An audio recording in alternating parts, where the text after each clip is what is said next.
This is Seattle Real Estate Radio with your hosts, Christian Nossum. Well, when you're selling, you got to know who your buyer is and you got to know how to market to them. I do.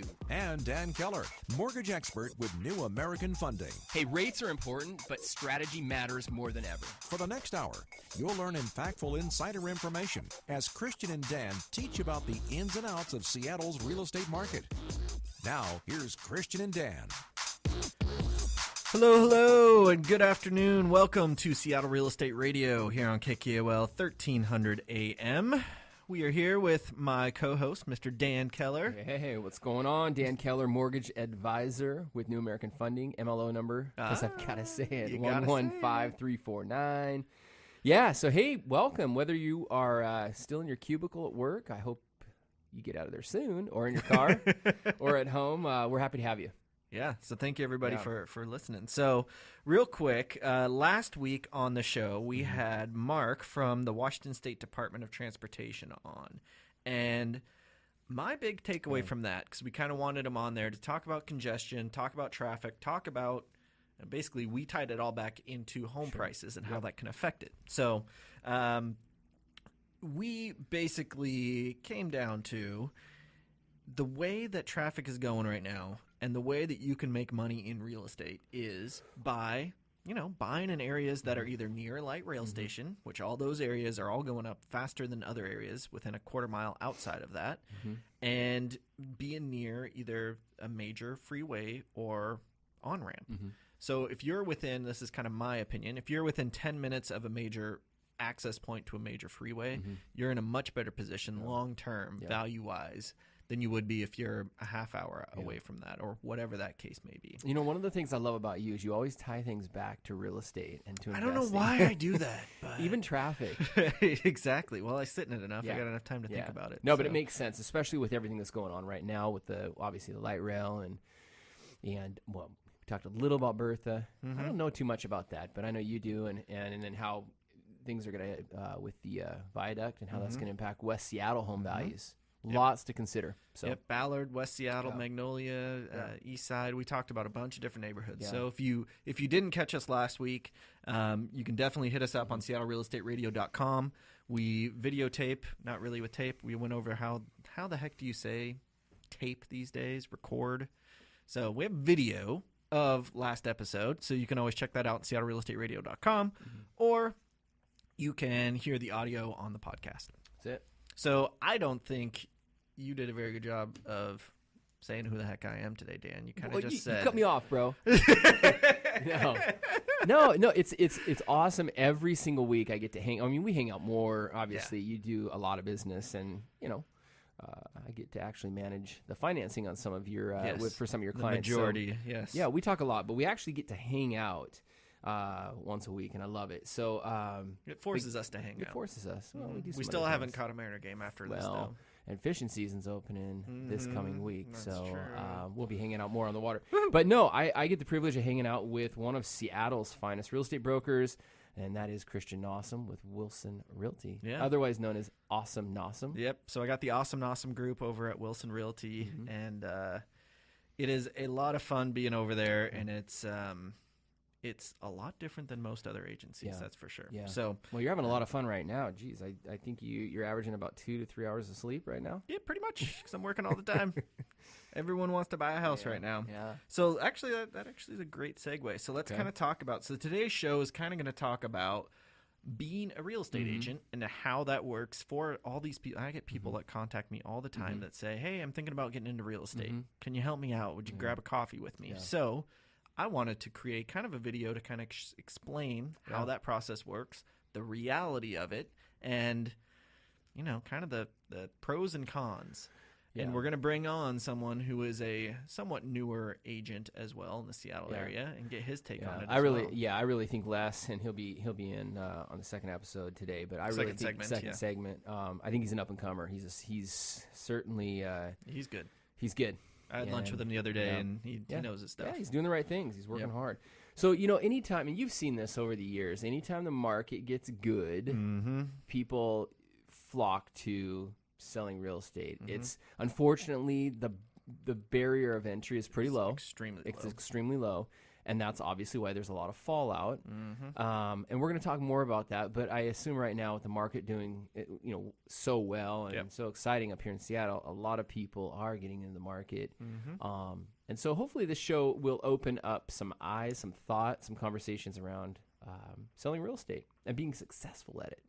Yeah, that's more importantly. I mean, anybody can get into it because it is such a low barrier of entry. Yeah.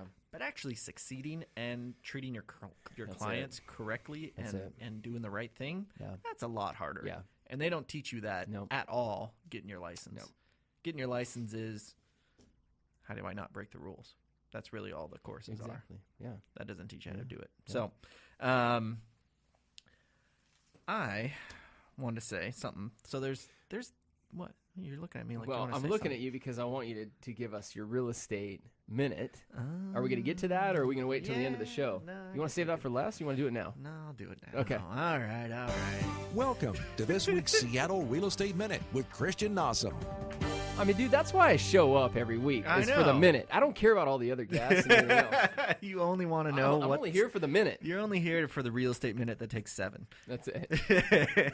So, today's update on the Seattle housing market is basically, so people don't really realize this because everyone thinks that the summertime is where the mass rush of people buying houses are. That's which it kind of is. And if long term, if you look at a full year, and I'm going to make a diagram for people that are watching the video, the amount of inventory and the number of sales over a year from January to December is basically like a bell curve. Okay. And I have a microphone in the way, so I can't really do a very good bell curve. But you get the point. Get the point. June is kind of the middle. July is Okay. kind of the middle. That's when the most activity is happening. Now, things that people don't tell you are the first couple weeks, 2-3 weeks of June, it's super slow. And the reason why, there's a lot of people graduating. Yeah. And after they graduate, they usually go on a quick vacation or they're dealing with family being in town to watch the graduation. I know my daughter had a huge graduation. She graduated preschool. Yeah. It was a very big deal. Yeah. She told everyone, every store that we ever went to, every aisle that we were down, I just graduated today. Throw on the cap. Yeah. We got to go to Red Robin for lunch, and it was a big deal. So, but that's the kind of stuff that's going on. So the first couple weeks in June, it always slows down, and people kind of start to freak out. And if you're putting your house on the market at that point, sometimes you freak out, especially in this market where the market is, homes are selling in a week in general. And so if all of a sudden it slows down, people start to worry. So that's kind of what was happening. We're now into July, and the market has picked right back up where it left off. Things are flying off the market. It's just as competitive as it was before, but it was slow, and that's the reason why. Well, you had the bell curve talk in January and February and March. You know, we talk about it often, and it was actually up in January and February. Yeah, it started off much compared higher to years than normal. years before. So, good. So, as far as you think interest rates, Brexit, anything like that, is it probably too soon to tell? Too soon, but I don't see much change. I mean, people are able to afford a little more because interest rates are down because of Brexit. Yeah. That said, people that had money in stocks that needed to use that in order to afford their down payment, they're hurt a little bit. So it's kind of a evening out in that regard. But if people already had the cash on hand and ready to go, they're good to go. And there's money coming into the market. It's not like you've got to have some money to come into the Seattle market anyway. So, okay, good. Yep. All right. So as a real estate agent, we have a lot of competition in terms of other agents that are out there. In 2011, this was the last stat that I could pull. But in 2011, we had over 20,000 real estate agents in the Puget Sound area. That is a lot of real estate agents. And I guarantee since 2011, that number, especially in the last 2 years, has skyrocketed. I know back in the last boom, like 2006, 7, 8, there was close to 29,000 agents at that point. So I'm guessing we're probably getting close, if not eclipsing those numbers at this point in 2016. Wow. So that means as a home owner or somebody that wants to buy or sell, make sure you know who you're working with. Don't just go with anybody. But 2, as a real estate agent that wants to get into the market, because there are a lot of those, make sure that you're aligning yourself with someone that knows their stuff. We've been in this crazy hot market. So obviously, on my side of the table, I'm talking finance. And anytime rates drop, it's super competitive. The big banks, and the credit unions are offering these crazy low rates. And, we all have the same rates pretty much. Yeah. But they've got the big marketing dollars. And so what I tell all my clients is, ask the right questions. I actually put together how to interview your lender, a document, and I give it to my clients. What are the right questions to ask? And I know you cover that too in your initial presentations with homeowners and home buyers, but it's so important that you're working with a pro. This is what people don't realize, and this is why we decided to make a show on this. Buying and selling real estate is equivalent to dealing with one of the largest financial decisions of your life. Yep. So literally, and I don't want to offend anybody by saying this, but do you want to hire somebody who cuts hair for a living that just because the market's hot, I'm thinking about selling real estate too? On the side. On the side. No. Yeah. My financial planner does not financially plan on the side. Yeah, exactly. He doesn't work with clients on the side. My surgeon? No. He works on bones and joints, right? Exactly. That is what he does. And you got to hold it to the same level. Think about it. There's a lot of money in real estate. If you don't believe that, look what happened in 06 and 08 and what it did to destroy a lot of people's lives financially. Yep. So, yeah. So, another quick tip, quick fact. The top 1% of real estate agents in the country nationwide close on average 2 deals a month. That's the top 1%. That's the best of the best. The best of the best. Yeah. And there's another layer on top of that, of course. But that you're in. yeah, well, you said that, not me. I said it because I know your numbers. Yeah. No, you're right. And so the reason that I say that is because there are so many agents that are just starting out and starting to learn that it's not as easy as just getting your license and then all of a sudden you got all these deals coming your way. Yeah. You got to really know what you're doing and you got to join someone that knows what they're doing. Yeah. The old adage is the 80-20 rule. What? 80% of the business is done by 20%. It's not even that. It's the 97-3 and even tighter than that in real estate. So very important that you choose properly. Yep. So some of the positives and negatives real quick before we take a break. Some of the positives of this job is obviously you get to help people. You get to meet people. You get to set your own hours. You can make good money. And you get to see houses, which is kind of fun. The negatives of that, it's inconsistent income because it's all commission. The other thing is you're on call day and night. You work nights and weekends, and you're dealing with a lot of emotional people.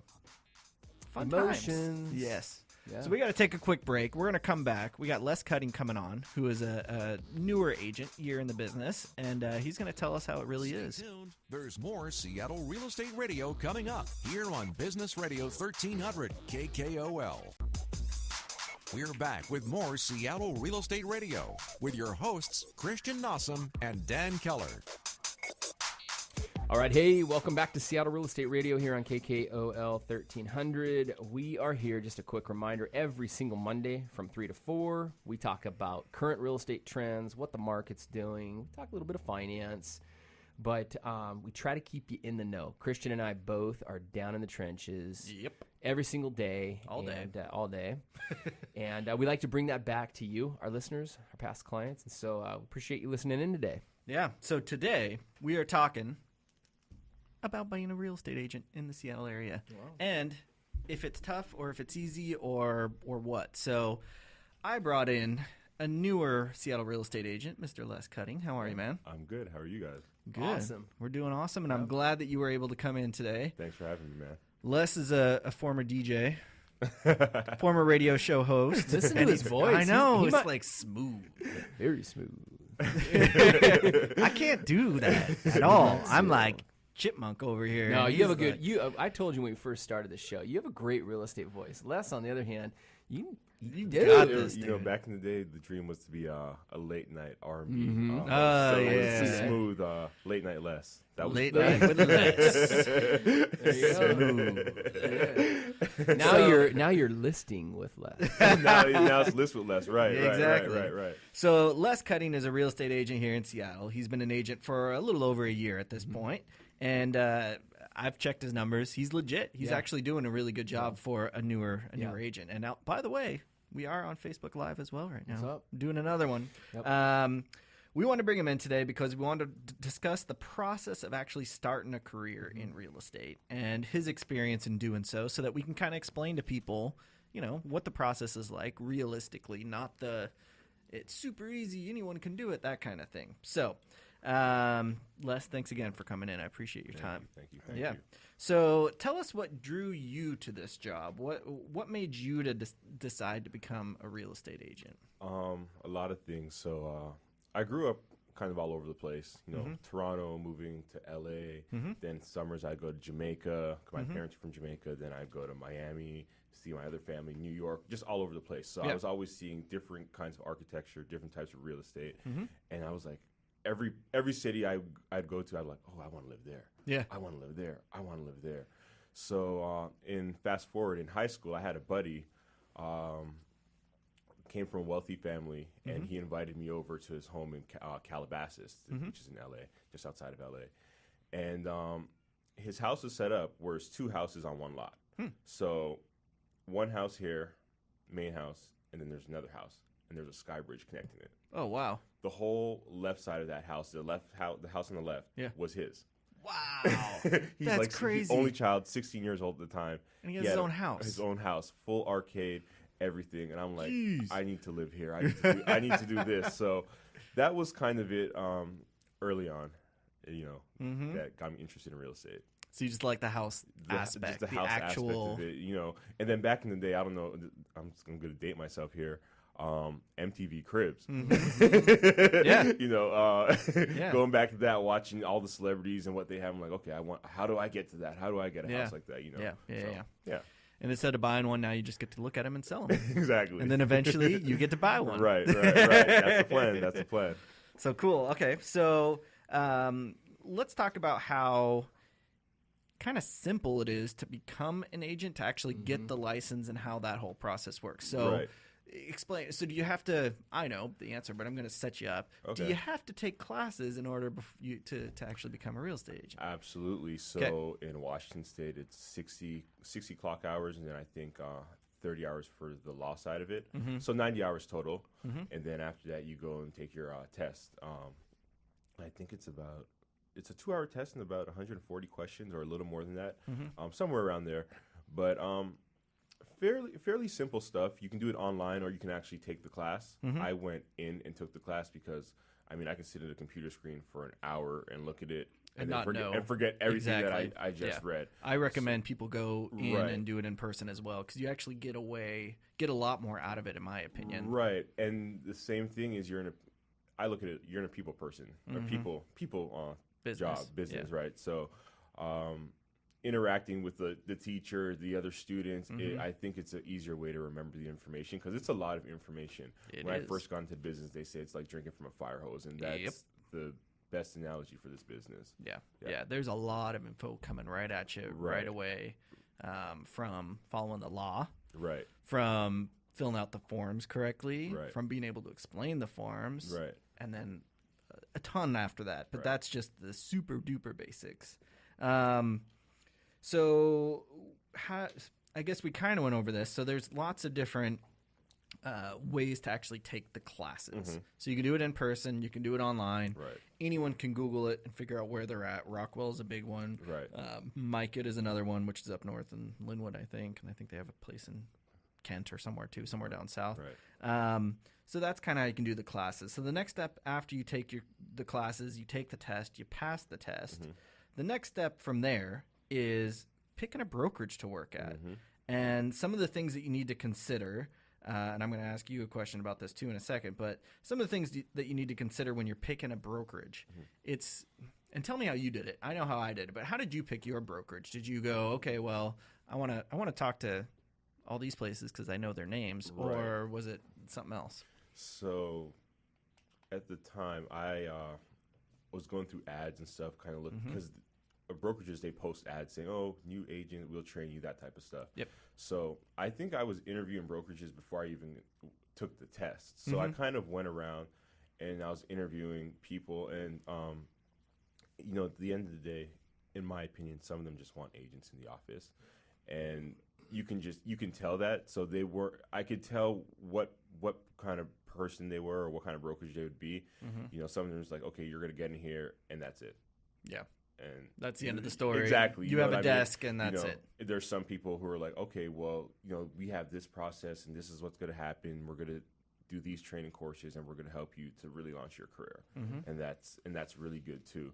And then, you know, another thing for me, I like the personal side of it. You know what I mean? Do you really genuinely care about my well-being? Exactly. There's some people who pretend they do, and when you get in, it's like, not really. Yep. You know what I mean? So it's a toss-up. You know what I mean? And that's how I pick. Like I can tell. I feel like I can connect with people on a certain level, and I can kind of tell what kind of person they are.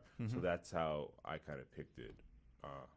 For me, that's how it works. So other things that some other people, and I mean, the big initial first thought too is cost. Right. So, and that's another factor that you have to weigh. Right. So in order to work at an office, Right. you have to pay a desk fee every single month.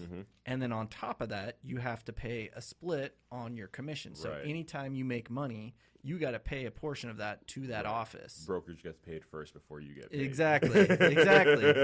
And taxes aren't taken out of all that stuff. No, exactly. So you also, once you actually get your check, you got to take Right. about a quarter of that, put it aside in a separate account. Right. Because you're going to have to pay taxes on that. Quarter? What world are you living in? Well, I'm living in a world where I actually like to have 4-0. enough. Yeah. Jeez. Yeah. Love to have a quarter. So the other thing that people have to look at for each office is what do they actually give you? And you Right. kind of talked about it a little. You touched on it. And it's more of, I mean, it's the people side. Are Right. they genuine? Do they really care about people? Right. Do they really want to help people? Or do they just want your desk fee? And if you ever sell a house, they want to make money off of that too, off Right. your split. On top of that, there's trainings. There's some offices give people leads or Right. names or whatever, and you got to cold call them or however they Right. generate business. I Here's a don't really know. list. Call these. But I'm not going to train you on cold calling or what you need to say. I mean, here's a Right, script. God, yeah. Right. And that's par for the course, though, right? That is Right. pretty Yeah. par for the course. And I mean, I can't stress enough how important your education is in this business because even the year I've been in it, it's changed a lot. And it's crazy. It changes every single day. No transaction's ever going to be the same. No. They're always going to be different. Everybody has different needs. So it's not like you can take the test and it's like, okay, I'm good now. I know everything. It's No. no. It's you've not barely even like scratched that. the surface. Exactly. Yeah. Exactly. You've passed a test. Exactly. A test. Good job. A test that makes you no money. Yeah. So after you look at what the office provides you, either that's education, leads, personal guidance, then you got to look at, do they have some sort of reputation or a brand? Are you associating yourself with that? Right. And does that make a big deal to you or not? And for some people that does. For some people it doesn't do anything. Right. I found that, this is just for me, coming from a very small office that no one knows about, people don't care. They Right. really don't care about the office name. Right. They know me, and they know that I'm going to treat them well, and that's more what they care about. Right. So that's just my take on that, but everybody has a different take. I think it varies from market to market too. Yeah, that's true. I think Seattle, and we kind of talked about this a couple days ago. People are very smart in Seattle, and they can sense BS from a mile away. yeah. You know what I mean? So Yep. they want the person who knows their stuff. And Dan touched on this in segment 1. They don't want the part timer who's doing hair and it's like, oh, I just do this on the side. Yeah. Because if you're really serious about this, it's not something you're doing on the side. You can't. You can't. It's not can't. possible. It's a full-time gig. And then some. Yeah. Exactly. The fourth thing that you got to look for is your workspace or your location of your office. Right. That said, you can also do this somewhat virtually. I mean, not like you can be in different cities or different countries, but you don't have to be sitting in an office all day, every at all. day. You can, and you can actually learn a lot. That's what at the beginning when I started out, Right. over 11 years ago, I sat there and I just soaked up as much as I could, just sitting there listening to other agents talk and how they spoke to their clients, how they spoke to each other, how they spoke to other agents, Right. how they negotiated, and having that backbone where I could bounce ideas off of them. That was huge. Yeah. I learned more doing that, Yeah. and that's how my education went from 0 to probably. And I used to say this in my when I was like 3 years in the business. I probably knew more at 3 years in the business than a lot of people, a lot of agents knew that were in the business for 10 plus years, just because of the people I surrounded myself with and the learning and knowledge I gleaned off of them. Right. Yeah. So, and then the last one is kind of what kind of support is involved, what kind of administrative support, what kind of marketing support, what else is involved? I mean, it goes back to depends on how it's structured. So if you're a solo agent, a lot of times you have to rely on yourself to do all this stuff, coordinating your own your deals, making sure your timelines are in line with the contract, coordinating with escrow. If you're on a team for the most part, they already have like a transaction coordinator, somebody in the background, coordinating all that type of stuff for you. Yep. Yeah. So all those factors factor into all this stuff. Right. So it's a big deal. We're going to come back. We got a whole lot more to talk about on this subject of becoming a real estate agent. So stay tuned for more Seattle Real Estate Radio after the break. Stay tuned. There's more Seattle Real Estate Radio coming up here on Business Radio 1300 KKOL. KKOL. KKOL. We're back with more Seattle Real Estate Radio with your hosts, Christian Nossum and Dan Keller. Hello, and welcome back to Seattle Real Estate Radio here on KKOL 1300 AM. We are here with Mr. Les Cuttings, who is a Seattle real estate agent here. Same with me. We're both Seattle real estate agents, except he is just slightly newer in the business than I am. And the reason why we have him on today is because we want to go over the process of what it actually takes to become a real estate agent, and like realistically, how hard is it? Well, I mean, how great is this show? I mean, so we're obviously streaming live on Facebook. So hey, Facebook, Les Cutting, Christian Nossum, two phenomenal real estate brokers here in the Seattle marketplace. Phenomenal, phenomenal. My name is Dan Keller, mortgage advisor at New American Funding. MLO number 115349. You should know that by heart by now. I probably do. If I started saying it, it would probably come out correctly. Here's the thing. This is powerful. We talked about this before the show. Anytime the real estate market gets hot. I mean, I've been in the mortgage industry since 2008. I got in the worst time possible. It was at the all-time low. Nobody was selling homes. Very few people were buying homes. Rates were at 6.25%, so very few people were refinancing homes. And I've seen it two times. Once in about 2013-ish, when it started to come back, people started to get into business. Now, meaning real estate agents. And I'm seeing on Facebook now that so-and-so just got her license, or he just got his license, and I'm going to sell real estate now, and I used to be a car mechanic, or I used to cut hair, or I used to do this or that. Whatever it may be. And great choice in regards to changing a profession if you change professions. And so we're not talking about maybe doing this on the side. We're talking about how to commit, how to become a real estate agent, how to be successful at it, how to build the business. So we've got Les, who's a superstar. He's a little over a year in the business. We've got Christian, who's 11 plus years in the business. I've had the opportunity to work with you over the last 5 or 6 years. You do a ton of volume in the Seattle marketplace. You do it right. I've had an opportunity to work with you, Les. You're doing great volume. You're doing it right. So let's bring these two worlds together. So what we've talked about so far is education. We also talked about kind of the barrier of entry is pretty darn low to get into real estate. Yeah. Way too low. Way too low. There's very little. What it is. Yeah. There's very little training. There's very little expectations in regards to the consumer. So there's no surprise that. What were you saying that in regards to the stats? Yeah, top 1% of agents in the country sell two homes a month. Average, yeah. Average 2 home sales a month. And so what we've talked about thus far is the education process for becoming a real estate agent, taking the test, the state exam, right? Aligning with a brokerage is next. The brokerage will offer some sort of training or plan, and then at that point, you're ready to sell, whether you're on a team, whether you're independent, whether you're in a call center. They call it what? Inside sales. So here we are with Les. Les is he's been on a team. He's now independent. We're at the point now where you're selling and you're getting paid. So let's talk about money. Commissions. Everybody gets into real estate because you guys get 3% commission. Man, you make so much ton of money. And that's kind of why I'm here. I'm the businessman. I'm the numbers guy. You're the money guy. The money guy. We'll get to this in a minute, but let's talk commission. So how are real estate agents paid? So we are paid in 100% commission. Boom. 100% commission. 100% commission. No taxes taken out of that? None. None. None whatsoever. So you gotta set it So aside what are you set aside 5% or 10% of your gross commission to pay taxes? 30. 30%. Yeah. Smart guy right there. It's very smart. Set aside a third.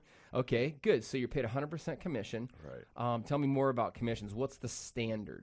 All right. So it's typically 6% total sales price. Okay. And then that's split 50-50 between the selling and the listing agent. Okay. I want to touch on this. A lot of people are like, "Oh, real estate agents make this much money, a bunch of money." Like, but we touch on it. We got to take our own taxes out. Half that goes into business expenses. So whatever's left, is what we truly net at the end of the process. Sometimes you kind of want health insurance and Right. stuff like that. Yeah. That's kind of important, and that's not included in any of that. Marketing. And Yep. Right. the marketing, and then you got to buy your own business cards and open house signs and all that stuff, and everything adds up. And you're not necessarily 100%. So not 100% of that money comes to you. Typically, there's a split. Talk to us about splits. So you have your brokerage split. You made a good point in the first episode, in the first segment. Brokers get paid. The brokerage brokers brokerage gets paid first before you even get your split. Yeah. Then you get paid.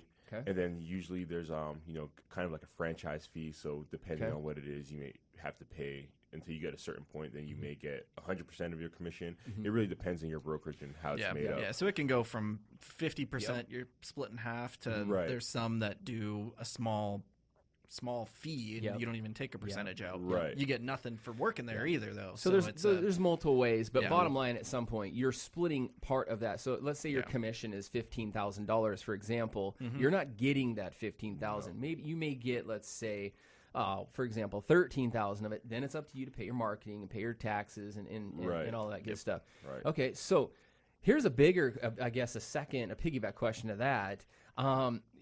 You don't just meet a client and get paid a couple days or a couple weeks. Oh, no. Right after that. Oh, no. And for the people who aren't people, this is a people person business. So you have to be personable because, this is a very emotional time for these people. Yeah. You know what I mean? Whether they're selling their house. So if someone's selling their house, they've have history there. They've been there forever. So they're emotionally attached to it. Yep. You know what I mean? And if you're a buyer, it's like, or first-time buyers, for example, oh, my God, I've never purchased a home before. What am I doing? Yeah. This is a big purchase. So you kind of have to be that almost like a therapist in a way. Yeah. And you got to be the middleman to kind of calm them down and hold their hand and let them know that everything's going to be all right. And you got to be on top of it. Because if you're not on top of it, like you said, this is the biggest financial decision in their life. Yeah. So you're playing with a lot of money. Yeah. A lot of money's on the table. I've talked to a lot of people before that are just like, I don't need a real estate agent. I'm just going to do for sell my owner. And I say, listen, you do need a real estate agent because here's the thing. A good real estate agent is going to know real estate law. Right. They're going to understand how to deal with different emotions from different clients. They're going to understand personality types and profiling. And bigger than that, they're going to be great at sales. And what people don't realize is a great sales professional isn't going to sell somebody a product they don't stand behind. So you're not going to sell somebody a house. And I've seen Christian do this numerous times in Seattle. You actually did this to a $1.5 million home where you really wanted to sell that home. But you knew it was going to cause your clients problems down the road, cost them a bunch of money, and you pulled out of that deal. Yeah, we told them not to buy it. Told them not to buy it. Yeah, and you do told that. them, I tell people not to buy houses more than I tell them to buy a house. Yep. Right. That's just the way it is because you don't want them to buy a crappy house because, one, it's going to look bad on you. Right. 2, it's going to look bad on them. 3, they're going to have to spend a lot of money to fix up that house and deal with the issues. So selling's a big part of that. And what I've seen just by working with a lot of real estate professionals, you don't get a ton of sales training. Correct? Yes? No? Like actual sales. Like, hey, zero. Like, hey, I'm Mr. Seller. No. I'm interviewing Christian. And I'm going to interview you. How are you going to beat him? So you don't get a ton of training on that, like how to close, right? Closing techniques. Right, not at all. And for me, it's just experience. It's learning. And I was fortunate enough to come from a sales background, so I kind of had, a foundation there. So it made it a bit easier for me. So, like we said, somebody who's coming from working at the mall and coming into real estate. Well, I was at a pretty big company doing sales for them, so I had a foundation. So I feel sales is pretty much the same across the board. But I was able to take those skills and bring it to real estate, and that helped me out tremendously. And then you align with great guys like Grant Cardone. You read books. There's so many great books out there on sales training, and then apply it to real estate sales. Like my education, I invest in myself. I do not. If it's something that's good for me and I know it's going to make me better down the line, I will pay for it. It doesn't matter. I will pay for it every day of the week. Well, and I mean, it's no doubt that you're 1.5 years into the industry and you're having success. Les, you pour into your growth and your education. You're reading. You're constantly reading. You're being coached right now, which is huge. We'll get to some of my tips and advice in a minute. That factors into one of them, being coached. But let's talk about you. So you started, let's say, a little over a year ago in the real estate industry. You got into the office and it was ready. I'm ready to go out and sell. How did you start generating business? What were some of the first things that you did? Well, what I did was, since I was a little bit younger, I thought, a lot of my friends aren't selling houses or they're not ready to buy yet. So I kind of wanted to accelerate my learning a little bit. So I hopped on a team. So I was on a team. I got a stack of leads. I was just cold calling every day, hammering the phones, getting traction that way. Then I was doing, so since I didn't have a lot of people selling houses or a big sphere of influence yet, what I did was for sale by owners and expireds. And I was just hammering them, prospecting them. So one day, I wasn't getting any traction with them. And I was like, man, you know what? I'm giving up on this. And I was like, you know what? Let me just do one more call. And I made one call, and it turned it around. This is my first 2 weeks, too. Wow. So I turned it around, and she was like, got talking to her, figured out the problem, looked it up in the MLS. So going back to your for sale by owner and why you need a professional, she undercut her price by like $50,000. And I said, hey, you're leaving money on the table. And she gave me the whole spiel. Well, I want to sell it by myself. I don't want to pay the commission. Well, I'm like, well, look, your house, you're selling it for way less than what it's worth.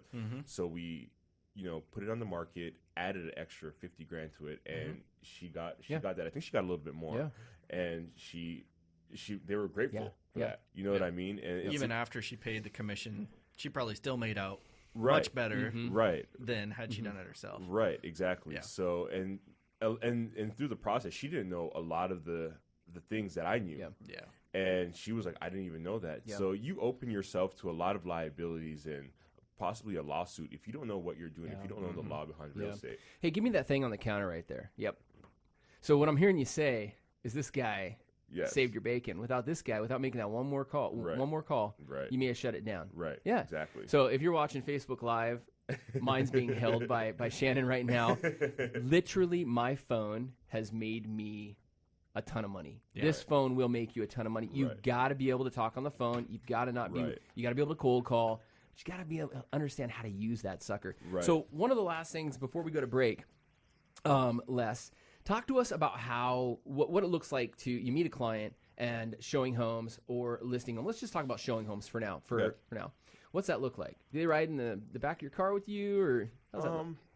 Typically, this day and age, not too many people. So many people are all over the place, so it's kind of hard. It's like, hey, let's coordinate some time and get in my car. I have done that before, but that's usually like on the weekend or something, or usually with a relocation client who doesn't really know the area.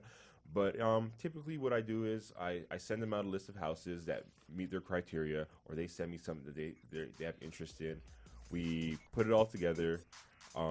Call the owner, schedule appointments, then we get in there. Cool. Yeah. So here's the thing. We got to wrap up and go to break real quick. We're going to be back with Les, back with Christian, and you're going to want to stick around, especially Facebook Live, because we're going to talk about business planning. Exactly. It's a big one. So stay tuned for more Seattle Real Estate Radio after the break. Stay tuned. There's more Seattle Real Estate Radio coming up here on Business Radio 1300 KKOL. We're back with more Seattle Real Estate Radio with your hosts, Christian Nossum and Dan Keller. Hello, and welcome back to Seattle Real Estate Radio here on KKOL 1300 AM. This is Mr. Dan Keller of New American Funding. Mortgage advisor, Christian, at New American Funding. MLO number 115349. We've got to stay in compliance. I We've got to talk about all that MLO stuff. numbers, blah, blah, blah. Yeah. Hey, you like your loan officer. If you want Yes, me to exactly. stick around, I got to keep saying it. All right, so that's Mr. Dan Keller. I am Christian Awesome with the Awesome Nawesome Group at Wilson Realty, Yep. and this is Mr. Les Cutting, who is a Howdy. local Seattle real estate agent, Yeah. just like me. You know, so we're going to wrap up today's segment on how to get into real estate, how to start and build your real estate sales career. So we're streaming live, part 2. I want to bring everybody, all the listeners, if you missed part 1, I want to bring us all full circle to where we're at. So we've talked about the education process. We've talked about taking the exam, the test to get your license. We've talked about next aligning with a brokerage, a real estate brokerage. We've talked about the training that brokerage or team may offer. And at that point, you're now ready to sell, whether you're on your own, whether you're on a team, whether you're inside sales. And then what we kind of just closed out the last segment on was, getting paid, the commissions process, and all of that good stuff. So now where we're at, listen, nobody gets into business to break even or to lose money. Not so much. Not so much. And yet, the stats that you've talked to me about, there are thousands, hundreds of thousands of real estate agents in this country right now that are broke, that are not selling homes, and they're making up the 98% of all agents. That don't do anything. So we're here today I'm sitting across from a super successful real estate agent. Look him up on Yelp. Just look him up online. The guy sells a ton of homes. He's very credible in the marketplace. Clients love him. I love him. And then I'm sitting next to a phenomenal person, new real estate agent. He's a little over a year less. He's doing great things. He's doing great things in his first year and a half. And so we're going to put both of these guys, we're going to combine both of their minds as to, okay, now you're starting, you've begun selling real estate. What do you do next? I'm going to start out with something that I'm super passionate about. My mortgage career literally changed past the trajectory of my career, went in a whole different direction when I learned how to create and build a business plan, but more so run my mortgage business, me as a mortgage loan officer as a business, and I did that through business planning. And so let's talk about the importance of, now you're ready to sell, how important is it? Because that 98% of agents don't have a plan. They wing it. They spray and pray. They show up every day without a plan, and they're lost. And when they get a deal, they're excited to get a deal, but because of that excitement, they're not focusing on what's most important, and that's the client's needs. They're focusing on, I got a new client, paycheck, got to get paid. So They'll business do kind planning. of whatever it takes to do that sometimes. Yeah. Unfortunately. So in my opinion, a business plan is, let's say that you worked for Amazon. Okay? You don't just show up to Amazon and show up. You're on a team, or you have tasks that you're supposed to do. Typically, not necessarily that day, but it's due on Friday. And so you're building working toward it. You got a big goal, and then you got mini goals leading up to that. And you just hit it the nail on the head. Goals. So, Les, you have a goal of how many homes you want to sell in a year. You break that down to how many you need to sell a month. You break that down now what you need to do weekly, and then you break that down to what you need to do daily. And then even from there, you can go down to hourly, the hour.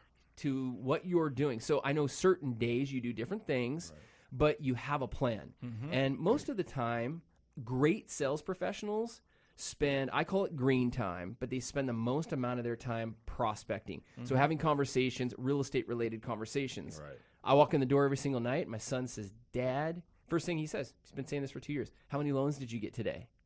And I love that because that motivates me to say, dude, I got 2. Yeah, my kids are saying the same thing to me now. They're like, Dad, how many houses did you sell That's today? it. And so you take that and you've got to work backwards from that. So for me to get 2 new loans, I have to have 10 conversations approximately, 10 mortgage related conversations with people, whether that's financial planners, real estate agents.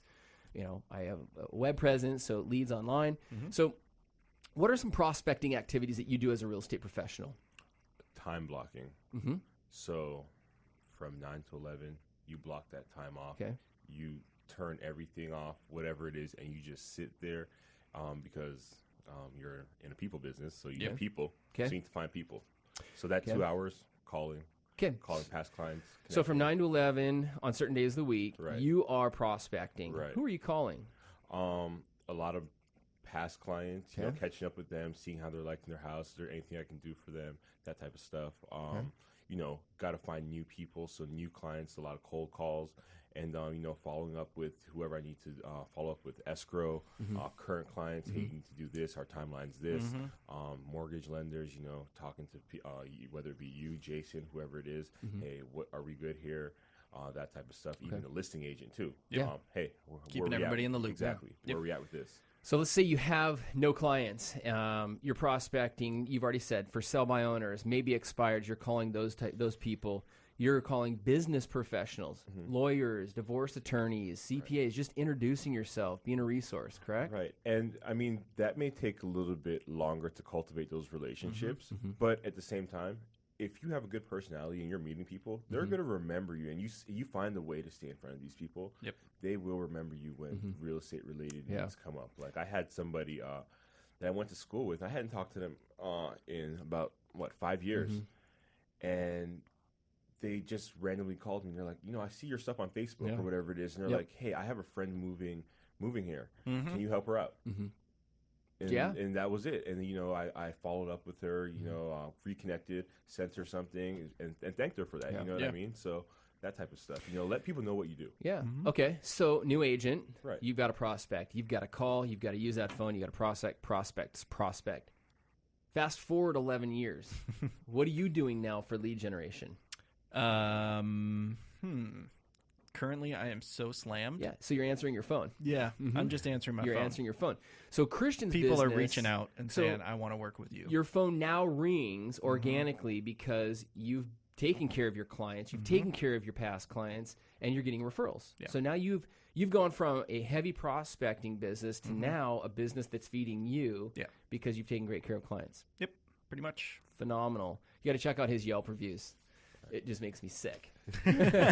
So everybody loves Christian. So Hey, they love you too. Okay, we got a couple minutes left. I want to talk. I want both of you guys to take over from here. Okay. Tips: young real estate agents, new real estate agents, people that are thinking about getting into real estate or watching or listening. What advice, tips from today do you have for them? Really do your In a research. minute or less. Minute or less, Les. Okay, really do your research. Do your research on, you know, brokerages, all that type of stuff, and make sure it's a good fit for you. A tip that I would give them: don't be afraid. Don't be apprehensive. Jump in. You're going to make mistakes, but just make sure those mistakes aren't vital to you know your clients or a deal. But and get guidance. Don't be afraid to ask a more seasoned agent in your office for a little bit of help. So don't be afraid and just jump in. Great. Just do it. Okay, so my tip is know ahead of time that you got to be really good at a lot of different things. You have to be really good at education. You got to be a good salesman. You have to be a counselor, part-time psychologist. You have to be really a master negotiator. You have to be a master marketer. And you got to be a business owner all at the same time. Well, you forgot your firefighter suit. You got to be able to put out fires too. All day. There's a lot that goes into us, and you have to be an expert at all of those things. Yeah. So it's, another quick tip, don't forget to set aside money for paying That's your it. taxes. Well, because most people, especially new in the business, they don't do that. Right. And that IRS bill comes, and you're like, oh. Set aside a third every single paycheck, every single Exactly. commission check. Listen, so if you're listening in and you are thinking about maybe getting into real estate, or if you have questions about real estate, I highly encourage you to talk to Christian. Christian is a professional. He's been doing this for a long time. Wealth of knowledge. In fact, he's one of my leading resources that I go to when I have any questions. Christian, how would somebody get out, get a hold of you? Yeah, well, I get that question a lot. And what I do is I actually made a page on my website. So go to awesomenosome.com/careers. That's awesome, AWESOMENOSSUM.com/careers, and just fill out the quick form. There you go. And that will get the process started. That will give me some basic info about you, which will let me know what we need to do next. Great job, Les. Attaboy. Good job, boys. Great job, Thank man. you guys for having me. All right, that's today's show. I had a blast. Thank you, Facebook Live people. It looked like we had some good comments. I was watching on my phone. So Good stuff. thank you, everybody. It was a great show. Stay tuned next week. I know we're going to have another good one. So, yeah, exactly. Have a great weekend. Cool.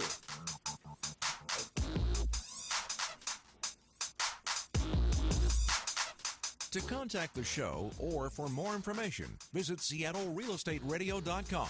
That's SeattleRealEstateRadio.com. And be sure to tune in again next Monday at 3 for more Seattle Real Estate Radio with your hosts, Christian Nossum and Dan Keller, right here on Business Radio 1300 KKOL.